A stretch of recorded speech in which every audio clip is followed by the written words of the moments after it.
You are listening to the Maple Footy Podcast, the unofficial football podcast of the North.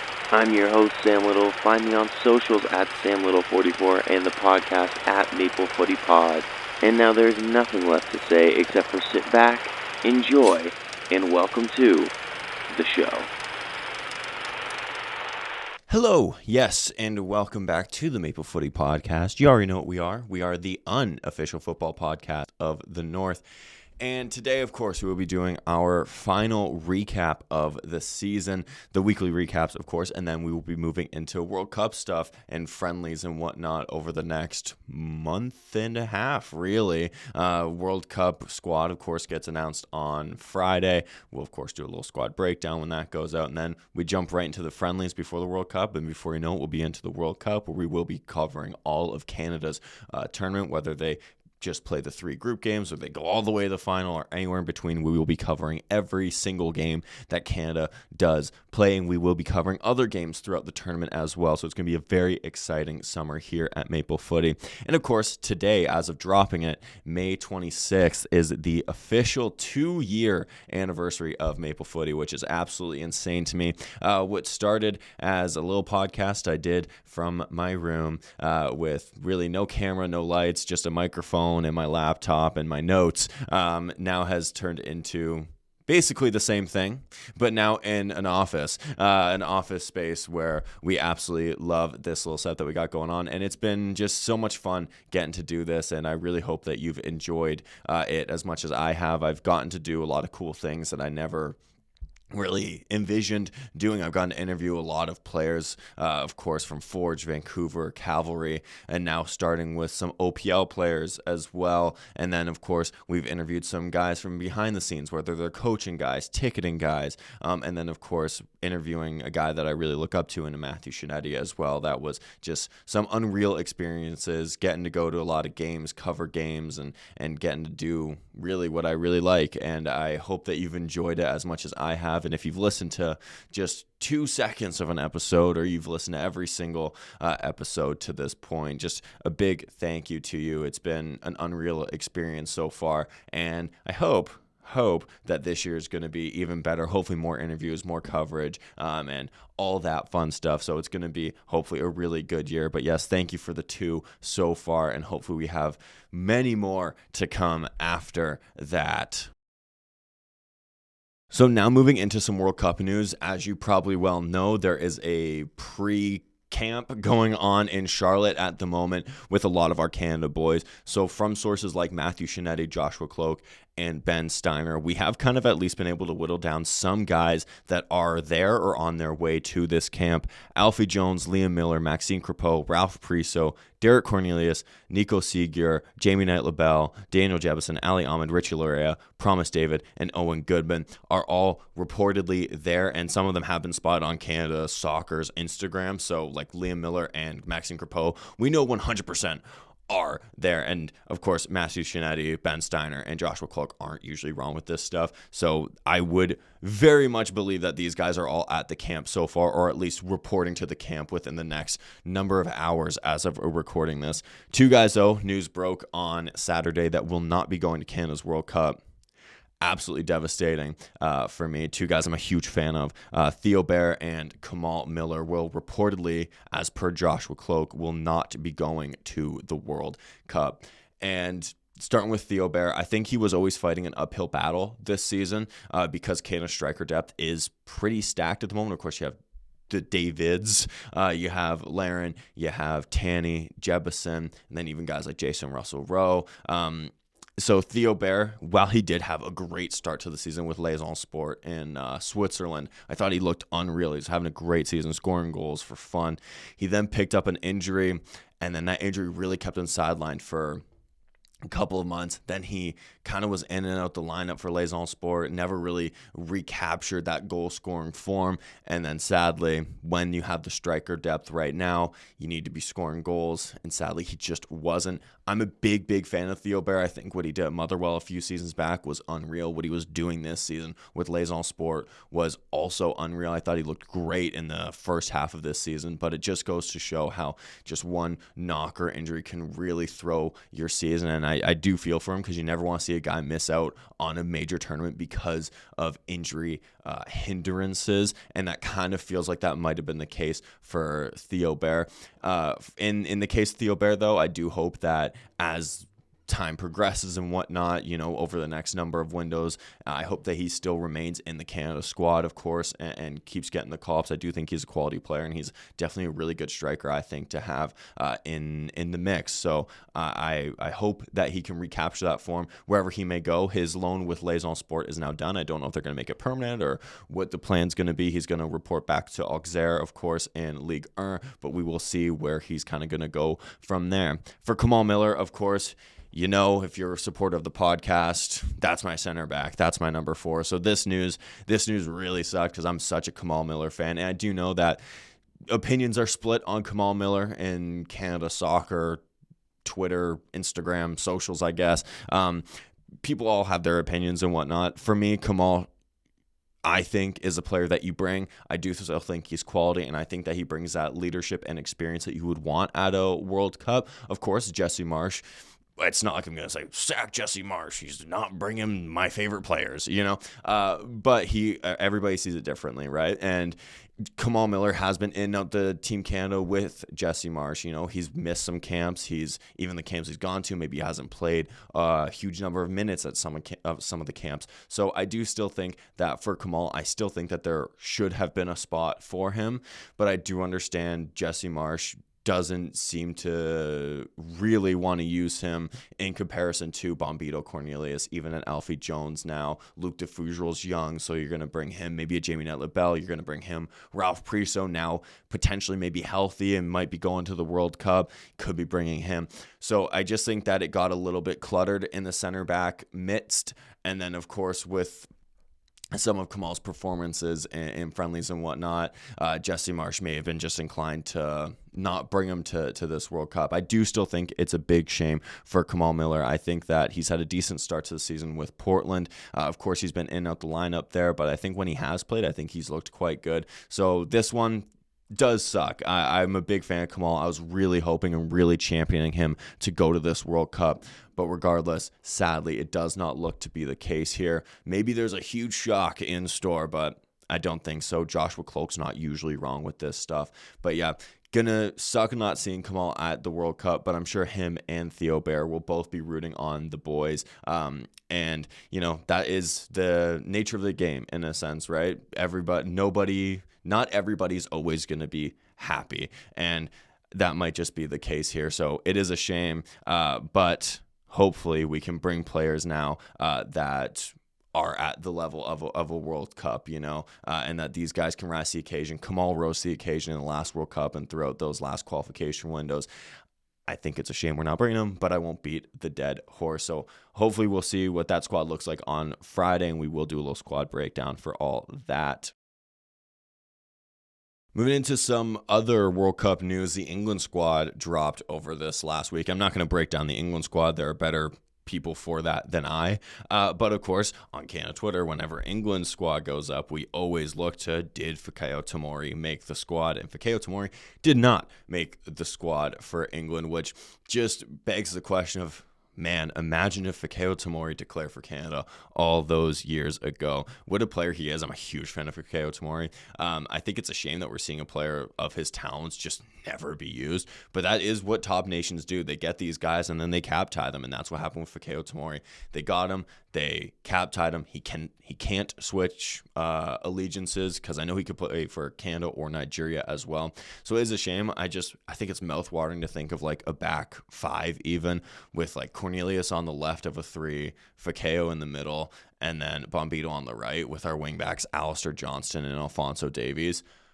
Imagine that. But regardless, I do still think it kind of sucks that we won't be seeing a Fikayo Tomori in the red of Canada, or even or even with Nigeria as well. He is just such a talented player that you want to see at these World Cups. But alas, England have cap tied him. He's not going to be playing for anybody other than England, and that is what top nations do, though. As I said, they will cap tie these guys and have them at their disposal if they need. And I think that that's the kind of mentality that Canada needs to maybe adopt, is cap tying guys and making sure that, hey, like, you're not going anywhere. You know what I mean? But regardless, for Fikayo Tomori, I do feel for him, and I can only imagine what Canada could look like with Fikayo Tomori in that lineup. But regardless, that's all it's going to be. We're only ever going to be able to imagine it now. But yeah, what a player he could be for Canada, but what a player he has been really throughout his career. So we will move into our next little bit here with Christopher Colungo, former Forge man,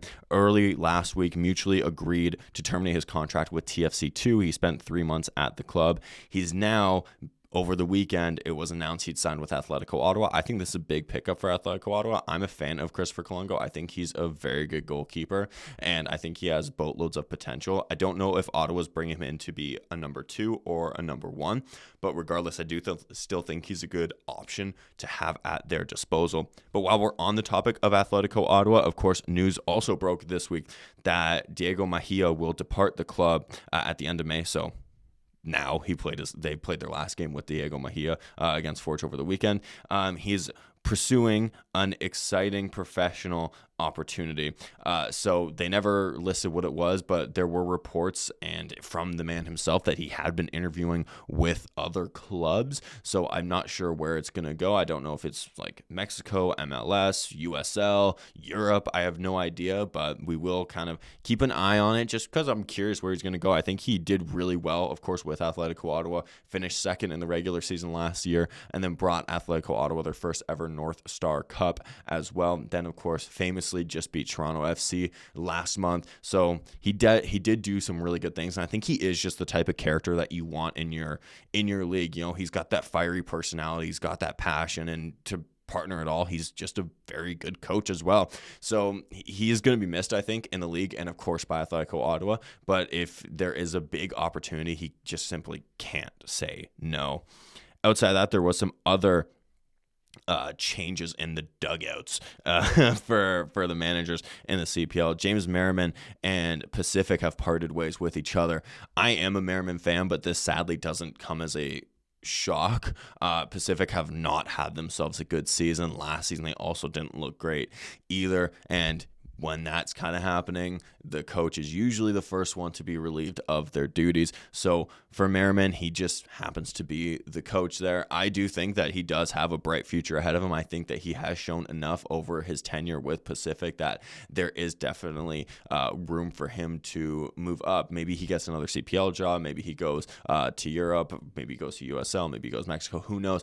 But I do think that there is definitely potential there for him to really grow as a coach and as a manager.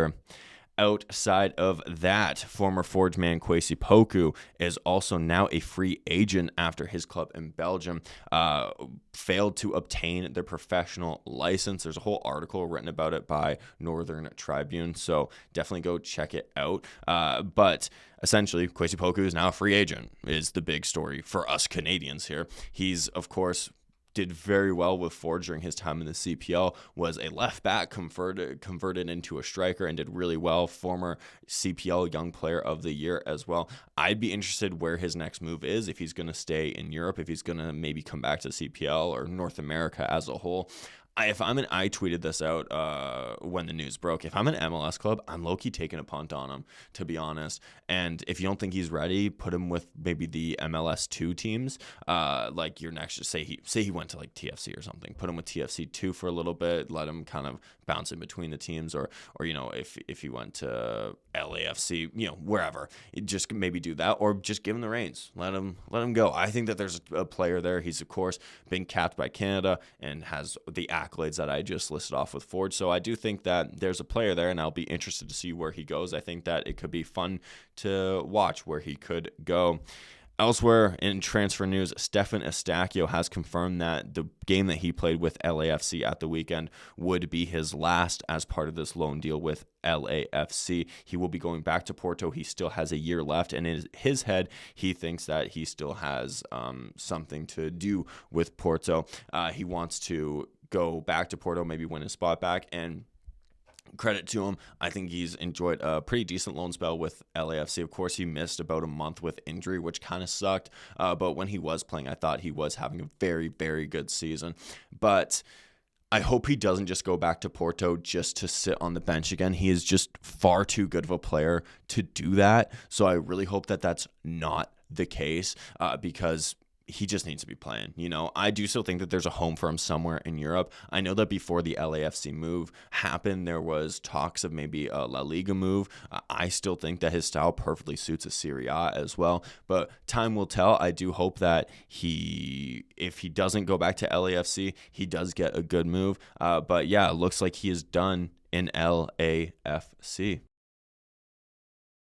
So moving into the CPL results now. Halifax took on Inter Toronto in a 1-1 draw, and 2 moments of magic in this game. One from Julian Altobelli for Inter Toronto, scores an absolute beauty. Julian Altobelli not missing a beat coming off of last season. I thought he was one of the best players in the league last season. Currently looking like one of the best players in the league this season. He is properly playing some really good footy right now. And then the Halifax end, Alistair Johnston scores himself a banger. Another guy that's enjoying quite the season. The midfielder is currently tied on the Golden Boot as well, so he's adding goals to his game. Alistair Johnston, another player that's looking like a proper good player this season. Really enjoying his time, looking like under Vanni Sartini. I think he's been one of Sartini's best players so far in Sartini's short tenure with Halifax. And as a whole, though, I do think that this is a decent result for both teams. Inter Toronto stays undefeated, whereas Halifax gets some points on the board. I wouldn't say enjoyed. They've enjoyed a not great spell at the moment under Sartini over the last number of games, but I do still think that if you give Sartini time to implement his style and his philosophy of football on these guys, I think that you will see Halifax really take off. I mean, you've already seen it with Johnston. I think he's been one of the best players in the league this season so far. So you have seen the subtle impacts that Sartini has been making into kind of getting the players to buy in. Johnston looks really bought in. He looks proper right now. And yeah, just enjoying himself a really good season. So moving on from them, Vancouver FC draws with Supra 1-1. Amisi grabs a goal in the 85th minute for Vancouver FC, looking like he's maybe won it. But then for Supra, Chrétien in stoppage time picks up the equalizer, and it would prove decisive. These two teams have been very exciting to watch, I think, this season. Vancouver FC, they haven't been getting, I think, the results that they have definitely deserved this season. I think that they've had, play-wise, they've looked very good this season. Results-wise, just have not gone their way. And it is for moments like Chrétien stepping up and scoring in the final minutes. Vancouver, I think, as I keep on saying, if they could just put away their chances that they're getting, I do still think that you would see this Vancouver side climbing up the table. They're playing a good brand of football. They're looking really good. I think, players like Marcello Polizzi have had a very good season. Amisi, of course, has had himself a great season. Ba has had himself a very good season as well. So, yeah, just a lot of good pieces right now in Vancouver, and I think that if they can just build on these results that they get, that, you could see them really turn their season around and start climbing the table. For Supra, I think they're enjoying themselves a really good inaugural season here. They've gone toe-to-toe, blow for blow with pretty much every team that they've come up against. They haven't looked like, we're the new kids on the block. Like, oh no, like, we look a bit nervous. Nah. Like, Supra looks really class right now. They're doing some really good things. Sean Rea is once again proving to be one of the best players in the CPL, as he's really, I think, made this team kind of his in a sense. He's really stepping up for this team and really looking good. And yeah, I just think that Supra has got an exciting project going on. I'm really excited to see what they can kind of do over the next number of weeks and months as the season kind of continues. Elsewhere, it was Atletico Ottawa against Forge, where Ottawa were the first team to beat Forge this season. This was not a great Forge performance. I did not think they just... their defense has been amazing this season. It was a bit of an off day for the defense. You don't usually see their defense concede 2 goals in a game, and that, of course, did happen on this day. But credit to Atletico Ottawa, though. They took the chances. They took the chances really well. I just thought that, once again, this was a Diego Mejia type performance. They were just in your face. They were pressing and pushing and creating a lot of chances, and that's exactly the brand of football that Diego Mejia has made his own with Atletico Ottawa. So it does feel a bit poetic that even though Ottawa have had a bit of a slow start to the season, that now since that TFC win, they've really turned it around, and on Diego Mejia's last game, they play the brand of football that he has implemented so well into Atletico Ottawa. So we will see what happens with Atletico Ottawa, who they're going to bring in to replace him. But yeah, I think he's going to be very hard to replace, don't get me wrong. But I just think that they have a very quality side, and they've now shown that they have that quality side over the last number of weeks. Then, of course, Cavalry beats Pacific 3-0. I don't have a whole ton to say on this game.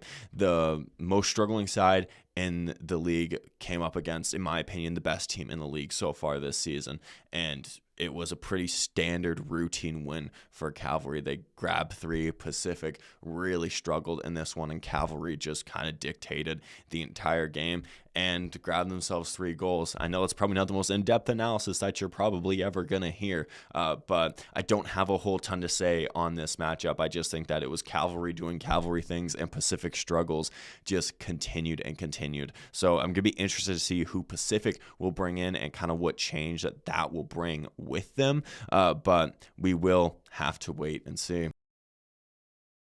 Moving into the MLS matches, these are the last batch of matches as the World Cup break has now taken effect in the MLS. So we'll kind of break down some of our Canadian boys and what they did.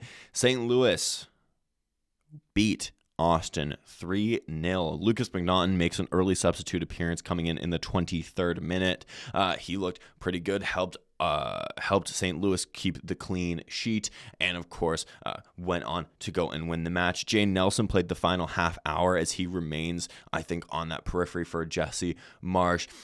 He's a very talented player, is Jay Nelson, but I'm not sure he's going to find his way into this Canada squad. I haven't seen any reports one way or another indicating if he's with the camp or not with the camp, but we will have to wait and see on Jay Nelson's part.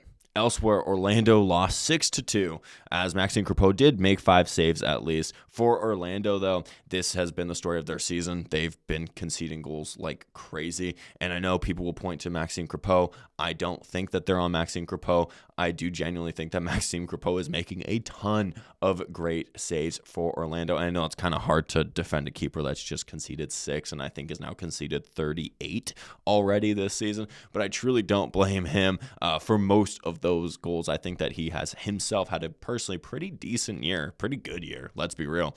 He's making great saves, and I think without him, some of these results would be even worse than they already were. But for Orlando, come the end of the World Cup break, they do have Griezmann to look forward to coming in, and the U.S. Open Cup semis as well. So it's not all doom and gloom for Orlando. For Maxime Crepeau, Ben Steiner reported that there were sources indicating that he was seen as Canada's number 1 coming into this camp. Has that changed? I don't know. I really hope that one performance doesn't change that for Jesse Marsh. As you well know, I've been championing Maxime Crepeau to be our number 1 for Canada. Time will tell, and time is running out on who will be our number 1 for the World Cup. But for me, it would still be Maxime Crepeau. I just think that he's got that different level to him when he's playing for Canada. But of course, it is Jesse Marsh's choice. Elsewhere, Sporting KC lose 2-1 to the Red Bulls. Zoran Bassong goes for an hour. Half an hour. Sorry, I was about to say half an hour. He goes for an hour in this one. He is someone to keep your eye on. I don't know if I reported it earlier, but he is also apparently potentially in this camp. So maybe there is room for Zoran Bassong at this World Cup. We will see. He is one of those versatile players that can play pretty well anywhere along the back line and now in the central midfield role as well, so we will see for that, but that's very exciting for Bassong. I thought that maybe his World Cup hopes were kind of done, given that he's been injured for most of the season, and Sporting KC just have not had themselves a good season at all, but maybe that could change. I'd be very happy to see Zoran Bassong at this World Cup. As you know, Maple Footy is the home of the Zoran Bassong fan club, so I would be really happy to see Bassong at this World Cup. Elsewhere in this matchup, Afrifa got the final 15 minutes, and Jaquil Marshall-Ruddy went the full 90 in Red Bulls win. Elsewhere now, Portland Timbers lose 3-1 to one of the best teams in the league, San Jose. Pantemis does make 3 saves in the final match to maybe impress to get that roster spot, because I know there's been a lot of chatter around who's going to be the third goalkeeper. As we have concluded, it will be St. Clair and Crepeau. Who's going to be the third? Could it be Pantemis? Could it be Owen Goodman? Could it be Someone could be Tom McGill. Who knows? But for James Pantemis, I do think that he has definitely warranted himself a spot on the plane. I'm just not sure he's going to get said spot. And as I said in our breakdown when I predicted the 26-4-26, I would honestly bring Pantemis. I just don't think we will. I think we're going to bring Owen Goodman, and I have no issue bringing Owen Goodman either, by the way. But I think we're going to bring Owen Goodman, young, build him for the future, let him get this experience, and I can't really say I disagree with that sentiment either. I just think it's a shame that a guy like Pantemis, who has had himself a very good season, is going to get left off. But as I kind of said at the top of the episode with guys like Kamal Miller and Theo Bair, not everyone, sadly, can make the squad, and potentially Pantemis could be another one of those guys that there could be a place, but there also maybe isn't, you know. Elsewhere in this match, Kamal Miller went for 55 minutes as well, and he looked decent, so I'm just really still bummed that Kamal Miller is probably missing this World Cup. Elsewhere, Dane St. Clair and Inter Miami win 6-4 versus Philly. Dane St. Clair had himself a very up and down afternoon. He did make 6 saves, conceded a penalty, but was very up and down. It's the Dane St. Clair performances that we've kind of been seeing for Inter Miami. I just think he hasn't fully settled into Inter Miami at this moment in time. I still think that there's a quality keeper there. I'm not saying otherwise, but I just think at this moment, that Inter Miami move just hasn't looked the way I think we all maybe anticipated it would for Dane St. Clair. And for that reason, he would maybe not be my starter at this World Cup. And I do know that people would be yelling at me right now going, so you're saying Crepeau after he's conceded X amount of goals, but not St. Clair? Yeah, and maybe I'm just biased. But I just think Dane St. Clair, while he did look decent for Miami, I still think that you saw a lot of faults for Inter Miami on the day. And I just think it's still a toss-up, really, for who's going to be our goalkeeper, really. And I'm not going to continue to beat the dead horse. We're going to move into LAFC as they win 1-0 over Seattle. A day shy of their last win in the MLS, this one came. So LAFC has not enjoyed themselves a great month so far, but maybe this is the turning point. And now, especially with the World Cup break coming, maybe now some of their players can get a little bit of a rest. Some of the guys can go to the World Cup, get some confidence in their legs, and move on from there. Thomas Hassel and Mathieu Chouanier started this match. Raposo remained an unused sub on the bench. Stefan Eustachio grabbed the final 10 minutes in what is his final match for LAFC. And Jacob Schaffelberg was watching the match with Will Ferrell. So pretty cool crossover. There was a clip where it looked like Will Ferrell was going, I'm keeping my fingers crossed for you, while he was talking to Jacob Schaffelberg. And so am I. I'm hoping Schaffelberg makes the squad as well. But yeah, LAFC have kind of at least gotten themselves a result here after results have been quite hard to come by over the last number of games. Then looking at our Canadian teams, TFC lose 2-1 to Chicago. Joe Waterman, of course, plays for Chicago. He played the final half hour for TFC, and I'm going to be very curious to see if Joe Waterman gets himself into this World Cup squad. I think he started the season very well, and then since maybe about a month or so has kind of found himself in and out the Chicago lineup. I'm wondering if that's going to hinder his chances of going to this World Cup or not. I'd like to see Joel Waterman go to the World Cup. He does feel like just one of those players that you want in the dressing room, I should say. He just feels like he's got that bit about him, you know, like he will do anything for that team, and that's the type of player that I want in the squad for the World Cup. For TFC, though, they've just been super plagued with injuries, and I think that they're going to be very happy for this World Cup break to take effect, hopefully get some of their guys healthy. I think they started the season really, really well. Even though maybe results weren't going their way, I still think they were looking really good, but as the injuries have piled up, they've really found it hard to get those results and get some success. So I think this World Cup break could do them a world of good because they've really fallen down in those playoff rankings. I think they're right now sitting outside the playoff spots. I still maintain TFC do grab a playoff spot because you got to look after the World Cup break. They're going to be getting, I know Josh Sargent played this game, but he's been injured for the last little bit. So you're going to get Josh Sargent back. You're going to get Mihailovic back, hopefully get Richie Larea back. Shalai, you're going to hope that he can continue this form. Of course, Osorio, I think, has had a really good season so far. So I think that there is still a lot of positive for TFC. But yeah, these last few results have been pretty harmful to their playoff hopes.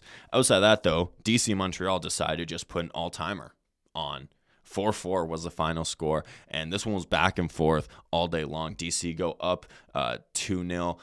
Montreal pulls them back. DC go up again. Montreal pulls them back. Then DC scores what looks like is going to be the winner, and then Montreal grabs their third goal in the 94th minute, and then their tying goal for 4-4 in the 96th. So credit to Montreal. As I maintained on this podcast, when they've been clicking, Montreal, I think, have clicked really well this season. And this was one of those days where 4-4 isn't really indicative of, man, they played a great game tactically, but they at least showed a lot of fight and a lot of grit, which is something that you need to see with this Montreal side, I think. So really credit to them. I think that they've had themselves a couple really good performances over the last couple of weeks, whether it be against some of those New York teams and now, of course, DC, and I believe was it LA Galaxy or LAFC that they just played where they looked pretty good as well. One of the LA teams where they looked pretty good too. So Montreal could be in the playoff race, and I think that's great. So credit to Montreal. They've turned their season around a little bit here, so let's see if they can kind of keep that going after the World Cup break. Prince is looking really good, and I think their midfield has really grown into it this season. Their defense, I think when their defense is on, their defense has looked really good. It's just a matter of finding that consistency for Montreal, so hopefully they do find it, because when you have results like this where even though 4-4 isn't a win, they at least showed that, as I said, that grit, that fight, that determination to stay in this game, and of course grab themselves a point out of it. Then our final Canadian team, the Vancouver Whitecaps, win 4-2 versus San Diego. Brian White grabbed himself 2 goals and 2 assists. In this one, it was the Brian White show, baby. Brian White, what a player, really. Started those. I know at the start of the season there was some chatter. Oh, does he? How good's he looking? And then he immediately just started scoring. Right after about 2 weeks of not scoring, he pretty much right out the gate, after 2 performances where he didn't score, ended up scoring and hasn't looked back since. So Brian White looking class. Thomas Millar, of course, has been a class signing for Vancouver. Really happy that Thomas Millar is there. And Ralph Priso played his first minutes since his injury back in March. Oh my gosh, time is flying. Back in March, he grabbed himself a goal as well. So really happy for Ralph Priso. Thomas Millar urged in a post-match interview that Ralph Priso was doing. Thomas Millar kind of crashed a little bit, saying, call him up. So I think we know what Thomas Millar is alluding to there. Thomas Millar, of course, has been watching and listening to Maple Footy, obviously, because since October, we've been championing Ralph Priso to go to this World Cup. And I'd be okay if Ralph Priso did go to this World Cup. My concern with him would just be he's coming off of an injury. So, we have a lot of guys coming off injuries at the moment. But he is quality. He has shown that he can play a number of positions as well. So I'd be okay if we did bring him to this World Cup. So Thomas Millar and Sam Little have given their vote of confidence to Ralph Priso. And I think that counts for something, Jesse Marsh. So in Scotland over the weekend, Celtic grabbed themselves their second piece of silverware as they won the Scottish Cup. Alistair Johnston adds another trophy to the cabinet, as do Celtic, of course. And Alistair Johnston even grabbed himself an assist in this match. So Alistair Johnston, while he's struggled with injuries so far this season, this last month-ish, where he's been reintegrated into the Celtic squad, has looked like he has not missed a beat. He's looked proper good for Celtic, has come up with a couple of assists in a short space of time. Of course, now has won the Scottish Premiership, has won the Scottish Cup. So big up to Alistair Johnston, big up to Celtic as well. This is very exciting, I think, if you're a Canadian national team fan, because Alistair Johnston, you will well know, is extremely crucial for Canada, and it's been a very touch and go season for him with injuries. But ending the season really strong and looking really, really good is a very good sign for him and for Canada, because he is just that good and we need him firing on all cylinders. So hopefully now he can bring that form into the World Cup, and we will see Alistair Johnston playing at the level that we know that he can play at.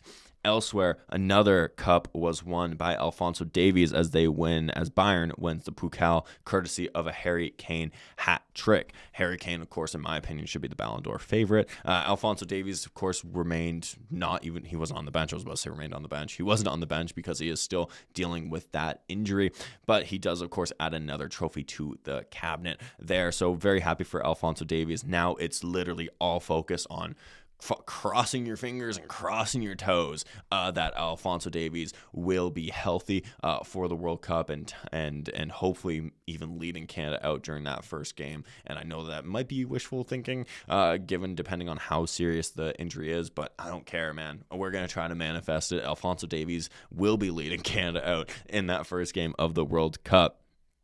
Elsewhere in Europe, Jonathan David and Juventus missed out on Champions League qualification. This is a big blow, I think, for Juventus, especially because last week it was in their hands whether they were going to be making it into the Champions League, and then they had a bad result last week, which took it out of their hands. They then needed to win this weekend and hope that Como would lose by a substantial number of goals. It didn't happen. Como ended up winning, and Juventus ended up drawing in their final game of the season against Torino. This is also the first time now that both AC Milan and Juventus will not be in the Champions League since 1991. At least one of those teams in that time has been in the Champions League in one of those seasons. Not the case anymore. Jonathan David ends the Serie A season with 6 goals. Definitely not a great return from Jonathan David. So you will hope that he can find some form for the World Cup and turn it around, maybe going into next season. There is, of course, chatter that David could be out the door for Juventus. We don't know. We will, of course, be following that story, but we will have to wait and see on that Jonathan David front. But regardless, the question must be asked, what does he do next? Is he going to stay with Juventus? Is he going to go? Where does he go? Or is he going to try to be at Juventus, become the guy that we know that he can be? And I've been championing him on this podcast that he can make it work at Juventus, but will Juventus give him another season? And he's going to really have to start scoring to make Juventus go, okay, we need to keep him, because Juventus will not want another season like they had this season. Juventus have been trying to rebuild now for a number of years, and they still look off of winning the Serie A. They look off of being a Champions League regular, not being a Champions League next season, partnered with another rebuild. Is that what Juventus wants going into this season? We will have to wait and see.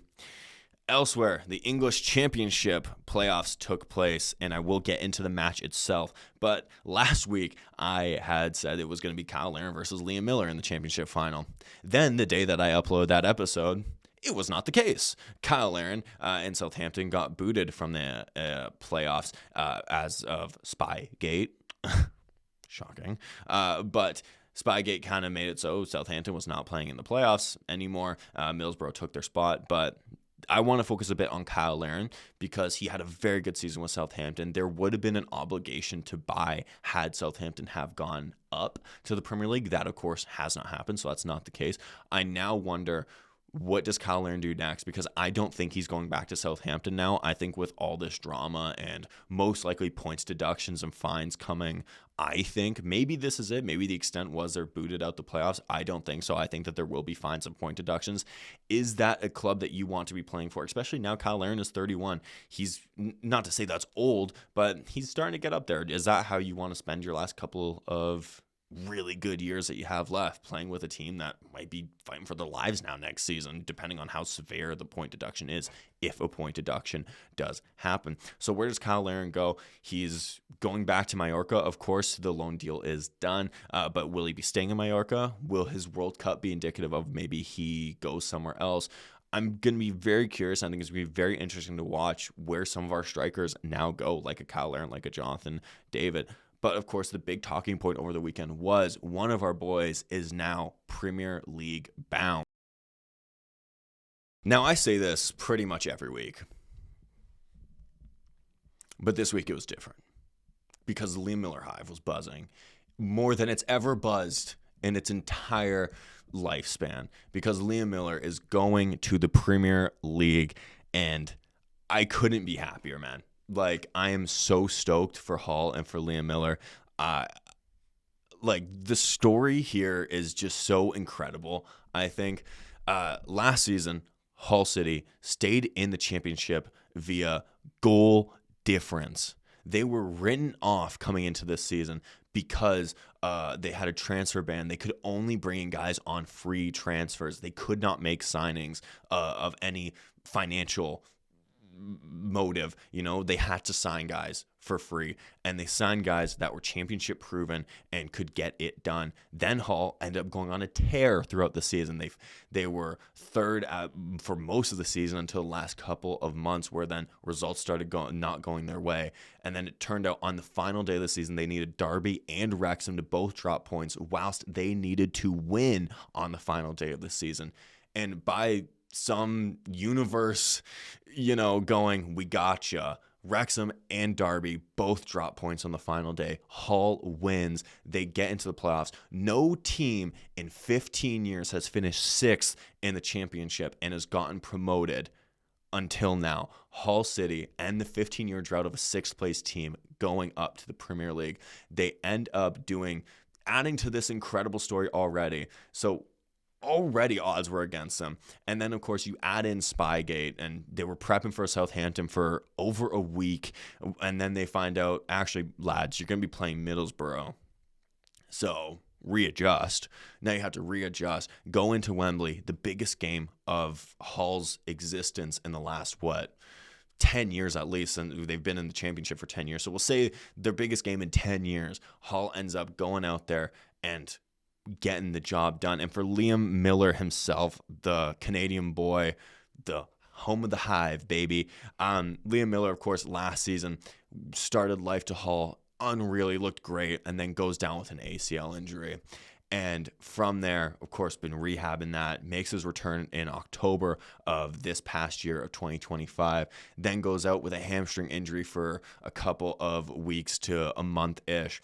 And then he comes back, and Liam Millar, some of the performances that he put in for Hull, some of the big moments that he had for Hull this season really helped them get into those playoff spots. Of course, you think of that assist in one of the biggest games of the season against Wrexham. You think of that unreal performance that he put in against Leicester. You think of those moments that Liam Millar had this season. And I'm not saying that Liam Millar is the only reason Hull came. I mean, I am. But, of course, Hull themselves had themselves a very good season, and Liam Millar was such a huge contributor to that. And just as a Canadian, watching a Canadian don the maple leaf and lifting the playoff trophy, you just have to feel just so much pride for that, because this doesn't happen. We don't see Canadian players playing at Wembley, playing in some of the biggest games. This is deemed the most expensive game in football. About 200 million pounds are on the line in this game. We don't see Canadian soccer players playing in those matches, in those moments. So for Liam Millar to start at Wembley, put in a really good shift, and then to see Hull win this game in dramatic fashion, Ollie McBurney scoring in the 95th minute, Liam Millar donning the maple leaf as he celebrates, you can't help but feel so much pride for what this program has done in the last number of years. And I know people have their gripes and people have their opinions and people have this and have that, but this program is in a very good place, I think, and I hope that we can use guys like a Liam Millar, who will now be playing in the Premier League, what people will say is the best league in the world. Liam Millar will be playing in the Premier League after so much has gone into just these last 2 seasons with Hull. And of course, he has an entire story preceding those 2 years, of course, all the hard work that we didn't see. I'm so happy for Liam Millar, man. He deserved this. Hull deserved this. I'm so happy. I got chills when that full-time whistle was blown. Like, you'd think I was a Hull City fan, man. Like, I was so stoked, so happy for Liam Millar, so happy for Hull, and just a huge congratulations to them for moving up to the Premier League. I hope that they can now bring in some signings to maybe help them adjust to the Premier League style. But I really hope that Liam Millar now has himself a freaking rocket of a World Cup, goes and just absolutely does bits there. He's been a great player for Canada under Jesse Marsch especially.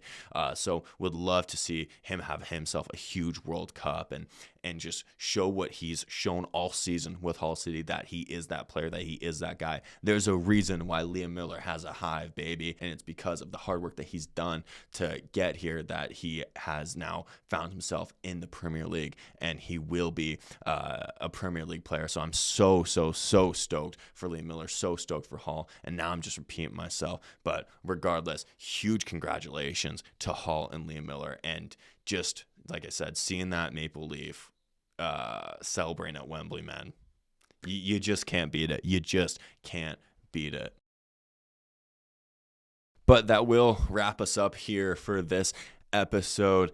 Once again, thank you so much. 2 years, absolutely baffling that it's been 2 years. Thank you so much for listening and supporting over these last couple of years. I really hope that we can now take this podcast to new heights over the World Cup. And outside of that, on last Friday, we dropped our interview with Mateus de Souza. Check it out. Really good interview. Really enjoyed sitting down with the Vancouver FC goalkeeper. So check that one out if you haven't. Over the next couple of days, we will be releasing 2 interviews with 2 women from the OPL. So those will be 2 interviews that you will want to check out as well. Outside of that, all focus will be on the World Cup now over the next number of weeks, and it's going to be really, really exciting. This is going to be such a good summer for Canada soccer, and I'm so hyped. If you couldn't tell, I'm super stoked for it. So I hope you decide to stick around, decide to keep supporting, and decide to keep listening. Thank you so much for 2 years. It's been unreal, and just so happy that I have even one person listening / watching. So thank you so much. And until next time, cheers, everyone. And that was your Maple Footy podcast. Thank you so much for listening. Check my socials for any and all future updates. Remember to support Canadian football, be kind, and until next time, live, laugh, little.